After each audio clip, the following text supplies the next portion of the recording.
amigos e amigas, sempre uma alegria poder estar com vocês em nosso momento de compartilhar as ideias, compartilhar os pensamentos, compartilhar a palavra de Deus com você. Estamos aí nessa semana da Reforma Luterana, lembrando já pelo terceiro momento agora com vocês algumas ideias, né, da Reforma Luterana, Martinho Lutero, pensamentos, ideias, conquistas, legados, herança, compromissos que a gente precisa assumir em relação a essa história, né, da qual nós fazemos parte. Então hoje nós vamos fazer a última reflexão dentro desse tema da Reforma Luterana, algumas novas ideias que eu quero compartilhar com vocês aí nesse momento. Então nós vamos ter aí o acompanhamento de algumas imagens para facilitar um pouco aí a nossa comunicação, certo? Muito bem. Então nós estamos aqui em 1517, vamos voltar à história, né? Com o Martinho Lutero lá na Europa, na Alemanha. E ele tem então o início, pontapé inicial da sua grande performance mundial de reformador luterano. Lá na capela, na igreja de Wittenberg, né? na catedral de Wittenberg, ele coloca as 95 teses na porta da igreja para publicar as suas ideias. 31 de outubro de 1517. Hoje, 31 de outubro de 2024. 507 anos de história. E nesses 507 anos, quem somos depois de tanto tempo? Talvez essa é uma pergunta interessante para a gente continuar se fazendo, né? Como herdeiros da reforma, qual o nosso compromisso, qual a nossa responsabilidade em relação a isso, como que nós estamos encarando esse tempo de oportunidades que Deus está dando para nós. Então, pensar um pouquinho sobre esses textos bíblicos que inspiraram Lutero e refletir sobre se eles ainda nos inspiram. Essa é a proposta do meditar no momento de compartilhar de hoje, certo? Então nós vamos começar com o texto bíblico áureo da Reforma Luterana. Efésios capítulo 2, versículo 8 e 9, aí está o texto que diz então para nós: pois pela graça de Deus vocês são salvos por meio da fé. E isso não vem de vocês, mas é um presente dado por Deus. A salvação não é o resultado dos esforços de vocês. Portanto, ninguém pode se orgulhar de tê-la. Essa é a verdade bíblica. Essa é a verdade bíblica que não pode silenciar, de acordo com o Lutero, né? Ele tem essa preocupação de que nós, o povo, as pessoas do seu tempo, e que até nós hoje temos, né, fazemos parte desse povo, conheçam esta verdade. Essa verdade é uma verdade bíblica, o apóstolo Paulo que escreve aos Efésios, e ela orienta toda a nossa vida de espiritualidade ainda hoje, né? Importante a gente ter essa noção. Porém, no tempo de Lutero, isso não era assim, estava obscurecida, estava apagada, ninguém sabia de textos como estes, né? Lutero vai trazer esses textos, vai dar luz a essas palavras, né, de Deus que estão aí no contexto bíblico, para que as pessoas possam refletir sobre a sua condição, sem serem enganadas, sem serem iludibriadas, como aconteceu na época de Martinho Lutero. Então, 31 de outubro, a Reforma Luterana, Igreja Luterana surge a partir daí com um grande propósito de retornar ao Evangelho de Cristo. Esse talvez teria sido o principal motivo de tudo aquilo que preocupava Lutero. Lutero queria que a sua igreja voltasse a Cristo, que ela estava longe de Cristo, estava longe do Evangelho, né? Então, Martinho Lutero e seus amigos vão fazer todo um trabalho voltado para isso, para trazer o Evangelho para o centro da igreja, dar visibilidade ao Evangelho. E o 517 então, é o marco histórico, né, de quando tudo isso começa. A gente sabe que é apenas o pontapé inicial, porque esse trabalho ele vai se consolidando durante anos, pelo menos até 1580, quando a gente vê assim que começa a finalizar os documentos que foram escritos para defender essa verdade, para dar luz a essas palavras bíblicas, para criar expressão para a palavra de Deus dentro do contexto de escuridão que aquele povo vivia naquela época, né? Daí a gente pergunta por que retornar ao Evangelho. Era uma igreja? Mas sim, Martinho Lutero era um líder de uma igreja? Era, né? Ele tinha conhecimento da palavra de Deus? Tinha. E por que então que agora essa igreja precisa retornar ao Evangelho? E a gente vai encontrar essa resposta, né, dentro de alguns princípios de reflexão que a gente vai encontrando no caminho de Lutero. Um dos porquês era de que os caminhos das leis e dos rituais estava vazio, das liturgias confusas, né? Tudo isso estava levando Lutero e seus amigos e seus contemporâneos à situação de medo, insegurança e desespero. Eles não encontravam, eles tinham os rituais, eles tinham lá as leis, eles tinham as liturgias, né? Que eles precisavam seguir, que eles precisavam fazer, repetir, mas isso não estava trazendo significado de vida, pelo contrário, estava atormentando a vida das pessoas, deixando as pessoas cada vez mais inseguras. Lutero mesmo era um que temia, ele não respeitava, ele tinha medo de Deus, né? Ele tinha verdadeiro pavor de um encontro com Deus. Então essa insegurança era uma insegurança que estava presente na vida de todas as pessoas no contexto de Lutero. Não só ele, mas todas as pessoas eram atormentadas e amedrontadas pelas incertezas que tinham em relação às coisas do Evangelho. As verdades bíblicas que inspiraram Lutero, elas trazem para nós muita luz, que é a luz do amor de Deus para a vida das pessoas. Então agora nós vamos ver alguns textos assim, que foram textos bem importantes de inspiração, que Lutero vai descobrindo no seu estudo da Bíblia, né? E vai construindo a sua teologia em cima deles, que vai ser a base da igreja e do luteranismo depois, né, no passar dos anos, e ainda é hoje a nossa base de espiritualidade. Então, Romanos capítulo 1, versículo 16, Paulo encontra lá a respeito do Evangelho como poder de Deus. E lá diz assim, né, eu não me envergonho do Evangelho, pois ele é o poder de Deus para a salvação de todos aqueles que creem. Primeiro dos judeus e também dos não-judeus. Então, onde é que está o poder de salvação? Se na época de Lutero esse poder da salvação estava sendo comercializado pela igreja, estava em desacordo, né? E era o que estava acontecendo, estava em desacordo com um texto bíblico como esse, por exemplo, né? E diz lá que o Evangelho é o poder de Deus para a salvação. É o Evangelho que é o poder de Deus para a salvação. E esse Evangelho ele é um Evangelho que precisa ser entregue para as pessoas. É exatamente isso o significado do Evangelho, é uma boa notícia de que existe salvação para todas as pessoas. E era isso que as pessoas não estavam sabendo, não conheciam. E Lutero se incomoda com essa ignorância, ele quer trazer luz para a vida dessas pessoas, mostrando para elas esse caminho, né, de poder de Deus, que Deus é quem age dentro do Evangelho para a salvação. Então não somos nós que alcançamos a nossa salvação, não somos nós que construímos a nossa salvação, não somos nós que compramos a nossa salvação. A salvação é poder de Deus pelo Evangelho. Isso precisa ficar claro, né? E por isso precisamos voltar para esse Evangelho. A igreja precisa voltar para isso, que isso estava escondido das pessoas. Então a igreja não estava lidando com o poder de Deus, mas estava lidando com o poder das pessoas. E isso desvirtuava e desfocava completamente a igreja da sua missão. E isso incomodava Lutero. O Lutero queria trazer de volta essa centralidade da palavra para a igreja e para o culto. Lá em 2 Timóteo, capítulo 1, versículo 8, Paulo escreve, né, e Lutero vai encontrar esse texto também, que diz, portanto, não se envergonhe de dar o seu testemunho a favor do nosso Senhor Jesus Cristo, nem se envergonhe de mim, que estou na cadeia, porque sou servo dele. Pelo contrário, com a força que vem de Deus, esteja pronto para sofrer comigo por amor do Evangelho. Com a força que vem de Deus, né? Esse é o poder do Evangelho. E Paulo está estimulando Timóteo a se agarrar neste Evangelho como força que vem de Deus, né? Para defender esse Evangelho também. É por isso que sofro essas coisas, mas eu ainda tenho muita confiança, pois sei em quem tenho crido, e estou certo de que ele é poderoso para guardar até aquele dia aquilo que me confiou. Então, assim como Paulo tem essa convicção, Lutero vai também adquirindo essa convicção. E assim como Paulo vai falando com Timóteo, vai trazendo para Timóteo essa segurança, o Martinho Lutero vai encontrando essa segurança também dentro dessa palavra e se vê como o alvo desse texto, como objetivo de textos assim.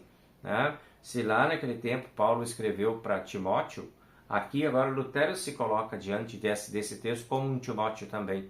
E se vê assim também tocado por esse evangelho que vem de Deus, por essa palavra que vem de Deus, como Paulo fala, que é um poder de Deus, que é uma força especial de Deus.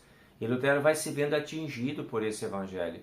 E isso vai inquietando Lutero ao ponto dele não conseguir mais ficar só para ele com essa palavra. E ele vai começar a divulgar e trazer e compartilhar essa mensagem. Textos outros, por exemplo, como 1 Coríntios, capítulo 1, versículo 18, em que Paulo também fala lá agora aos Coríntios, de fato, a mensagem da morte de Cristo na cruz é loucura para os que estão se perdendo, mas para nós que estamos sendo salvos é o poder de Deus. Mais uma vez aqui a ênfase no poder de Deus, né? Aquilo que o mundo não compreende, nós entendemos como o poder de Deus. E em 1 Coríntios 1, 24, mas para aqueles que Deus tem chamado, tanto judeus como não judeus, Cristo é o poder de Deus e a sabedoria de Deus.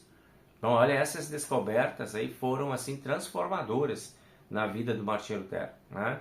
Ele se viu iluminado por esses textos, ele se viu tocado e encorajado por esses textos, e isso vai criando uma angústia. Eu não posso mais ficar quieto diante disso, né? Ele estava vivendo uma coisa diferente disso na igreja dele, estava sentindo uma coisa diferente na igreja dele, estava aprendendo coisas diferentes disso lá na igreja dele, e ele vê que ele como pastor, como padre, que ele era líder espiritual, ele precisava dizer isso para as pessoas, e trazer isso para as pessoas. E isso começa a angustiar Martinho Lutero, e vai levando ele então a inconformidades, que são coisas assim que mexeram com ele, e colocaram ele no caminho da reforma luterana, né? Colocaram ele lá naquela porta da igreja de Wittenberg, publicando ideias como estas, coletadas, colhidas e resultantes de leituras bíblicas como estas. O contato do Lutero com a Bíblia, com a palavra de Deus clara e pura, transforma a vida dele e faz dele um grande ícone, né? Um grande veículo de comunicação dessa palavra para as outras pessoas. Essa é a essência, né, do caminho do Martinho Lutero. Mas ele precisava achar um caminho, ele precisava achar por onde começar. Essa era agora a grande inquietação. Era muita coisa para ser mexida, eram muitas estruturas, bastante viciadas, bastante protegidas por falsidades, por falsos ensinamentos, por poderes obscuros, né? E não era uma coisa fácil de chegar e dizer e falar e logo ser entendido. Ah, que bom que você descobriu, a gente estava mesmo precisando disso, né? Porque mexer com isso seria mexer em algo grandioso demais. E Lutero tinha consciência disso, né? Então, por onde que Lutero vai começar? Ele precisa conversar com as pessoas, ele precisa mostrar isso para as pessoas, ele quer que o povo venha com ele, ele quer trazer o seu povo. Então, o Martinho Lutero ele vai começar por uma consciência que é a consciência do pecado. Precisamos todos termos consciência dos nossos pecados, que somos pecadores, né? Somos pecadores porque nascemos pecadores, temos como herança de vida dos nossos ancestrais o pecado, e somos pecadores porque cometemos atos morais falhos. A condição de pecador nos leva a fazermos pecados. Então, essa é a consciência que precisamos ter. Não é só aquilo que nós nos lembramos, né? Eu não lembro de nenhum pecado que eu fiz hoje, então eu não sou pecador? Sou, eu apenas não estou lembrando do que eu fiz, se todas as coisas que eu fiz eram boas ou ruins, se elas chegaram bem ou não na vida das outras pessoas, talvez eu não tenha bem clareza quanto a isso, e me dá uma leve sensação de que eu não tenho pecado hoje. Mesmo que eu tenha essa sensação, eu preciso ter consciência de que eu sou pecador. E essa consciência Lutero tinha muito claro dentro dele, né? Que ele era pecador e que ele cometia atos morais que não eram bons, o que fazia dele também um pecador. Então, Martinho Lutero vai trabalhar precisamos ter essa consciência, né, de que nós somos pecadores, de que o pecado está em nós e de que o pecado nos impede de chegar a Cristo, por causa o efeito do pecado é esse, né, de nos impedir de fazer contato direto com Cristo. Então, ele diz, agora nós precisamos buscar esse caminho. E vamos buscar então pelo arrependimento. Esse é o primeiro passo que a gente tem que ter depois da consciência de sermos pecadores. Não vamos entrar em desespero, vamos agora buscar o arrependimento. Lutero vai descobrir isso na vida dele também. Porque ele, quando tinha essa consciência de pecador, no princípio entrava muito em desespero, porque ele não conhecia Cristo Salvador. Agora, no momento que ele conhece Cristo como seu Salvador, ele entende que a própria Bíblia deixa isso claro para ele, de que tem um caminho para chegar lá, que é o caminho do arrependimento. Então, primeiro, a consciência de sermos pecadores, importante. A segunda, agora, a importância de buscarmos o caminho do arrependimento. Quer dizer, o arrependimento como uma atitude de retomada de caminho, não apenas de reflexão, ai que pena que eu errei, mas de vontade de fazer um caminho novo. Essa é a ideia do arrependimento bíblico, né? É uma volta completa, não é uma meia volta, mas é uma volta completa. À medida que você está com essa disposição de fazer essa vontade completa, você vai para o terceiro passo, que é a da confissão dos seus pecados. O Lutero também enfatiza essa ideia. Então, agora que você tem consciência que é pecador, que você já está assim arrependido dos teus pecados conhecidos e da tua condição de pecador, agora conversa com Deus sobre isso. Não entra em desespero. Vamos conversar com Deus. Faz a tua confissão de pecados. Conversa com Deus sobre aquilo que você sabe e até sobre o que você não sabe a respeito de você mesmo. Teus pecados conscientes e inconscientes, né? Os que você lembra e aqueles que você nem lembra e nem sabe que cometeu. Então busca esse perdão que agora Deus vai oferecer. E esse perdão, ele é um perdão oferecido como presente de Deus para as pessoas, né? Esse presente de Deus precisa ser conhecido das pessoas. Precisa entender que é um presente, ele não pode ser comercializado. Perdão não pode ser vendido, ele tem que ser entregue. E é isso que é a finalidade da igreja, entregar o perdão para todos aqueles que confessam e se arrependem dos seus pecados. Essa é a missão maior da igreja, que a igreja de Lutero não estava fazendo. Ela estava vendendo, estava comercializando esse perdão, né, com a venda das indulgências. E agora Martinho Lutero vai dizer, isso está errado. Nós temos que entender que isso é um presente de Deus para nós. E nós precisamos saber que isto é sempre e sempre, o perdão é algo que precisa ser sempre oferecido, sem condições, não até aqui ou até ali, ou um pouco mais, um pouco menos. É pleno o perdão e sempre o perdão, tá? Assim como Jesus nos ensinou dentro do Evangelho. Então, aí nós pensamos, e agora, como é que eu vou fazer a minha confissão? Daí você pode fazer a sua confissão assim, tipo uma coisa bem simples, como um texto assim, que Deus, nosso Pai, a Ti confessamos nossos pecados, diante de Ti reconhecemos as nossas culpas, e na Tua presença trazemos o nosso arrependimento por todas as coisas erradas que fizemos, em pensamentos, palavras e atitudes, e pedimos, tem compaixão de nós e perdoa todos os nossos pecados, por amor de Jesus Cristo, Teu Filho. Amém. Pronto, essa é a tua confissão. Ela te levou lá na fonte do perdão, ela te levou lá em Cristo. Você conversou com Deus sobre o seu pecado, você trouxe a Deus a sua consciência, o seu arrependimento, o seu pedido de perdão, e agora sim, agora você vai ganhar, né? É aquilo que Lutero então vai enfatizar. Perdão pela graça de Deus, é um favor de Deus, é um presente de Deus. Não se comercializa isso se entrega, se dá para as pessoas, deixa as pessoas desfrutar disso. É assim que a palavra de Deus ensina. O perdão é um dom de Deus, um dom gratuito de Deus, e que ninguém pode tirar ou comercializar. Então o Martinho Lutero chama a atenção para a palavra de Deus em relação a esse assunto, né? Nós vamos ver na palavra de Deus ali em Romanos capítulo 3, versículo 24, onde diz assim, né?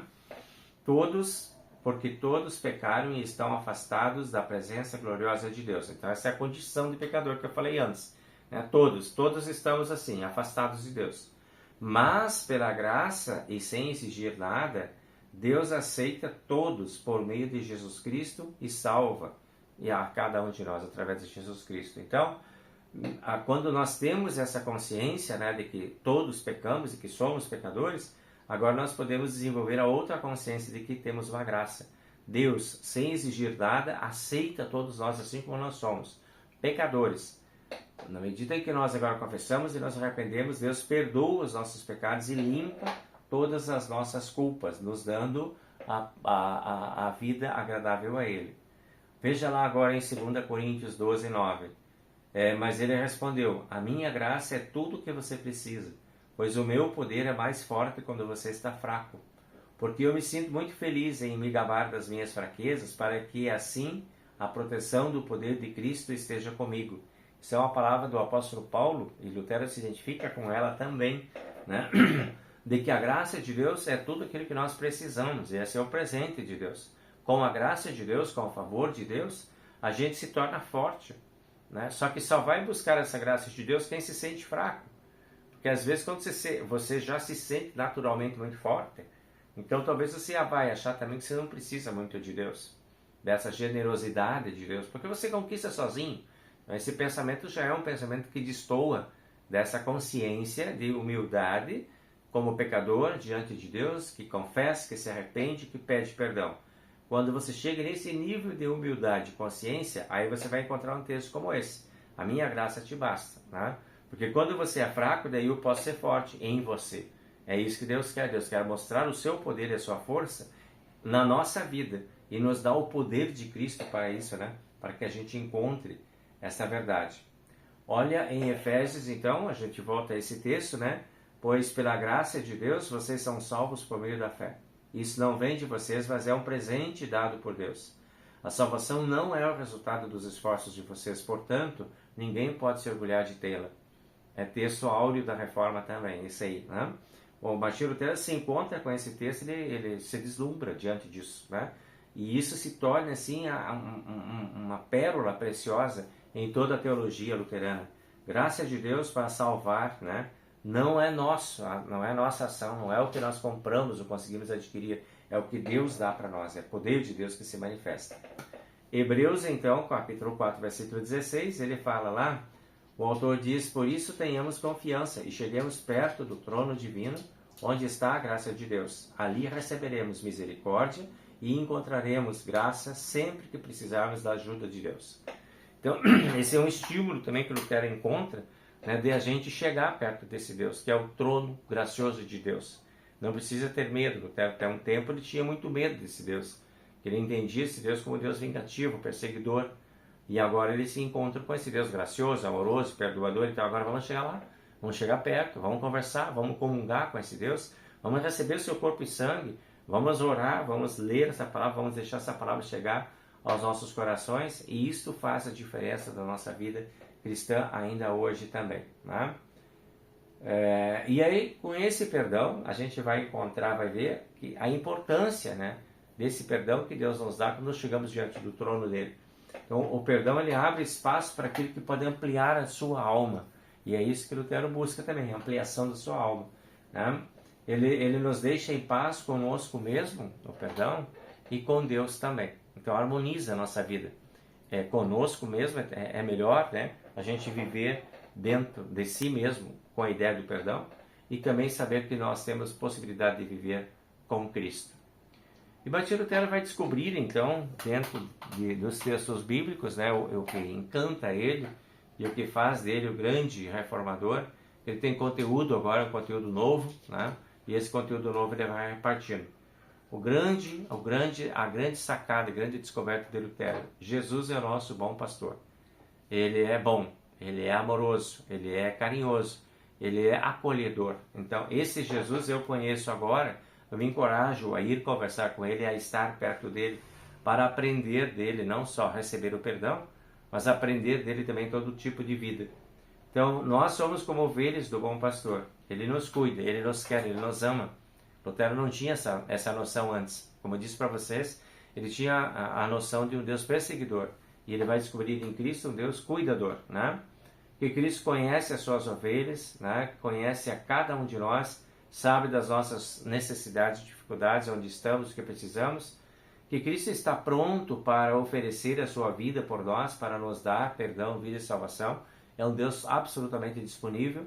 E que esse é o Evangelho, né, que precisa ser conhecido. Mensagem de Deus que não pode ficar escondido das pessoas. Esse é o grande compromisso de Lutero, então, com a obra da Reforma. Revelar esse Evangelho transformador, que primeiro transformou a vida dele, e agora ele pensa: as pessoas precisam disso, eu vou levar esse Evangelho para as pessoas, né? E aí Lutero então vai fundamentar toda a teologia dele num eixo tríplice que nós temos aqui, que é que a salvação e toda a nossa vida cristã ela vai ser regida somente pela fé, né? Isso vai ser regida somente pela graça e vai ser regida somente pela Escritura. Então essas são as bases aí da teologia luterana, né? Fé, graça e palavra de Deus. A fé está dentro do nosso coração, a graça de Deus que vem a nós pela palavra e pelos sacramentos, e a Escritura que é a revelação então pura e clara da vontade de Deus. Por aí nós ficamos então com essa nossa reflexão, pensando agora o quanto disso tudo nós ainda temos dentro das nossas mentes, das nossas igrejas, das nossas congregações e especialmente dentro da nossa teologia. Então que Deus abençoe, que a gente não perca esse caminho, que a gente permaneça alinhado nesse caminho, certo? O Senhor nos abençoe e nos guarde, o Senhor faça resplandecer o seu rosto sobre nós e tenha misericórdia de nós. O Senhor sobre nós levante o seu rosto e nos dê a paz. Amém. Fica com Deus, até a próxima então. Um beijo, abraço, tchau, tchau.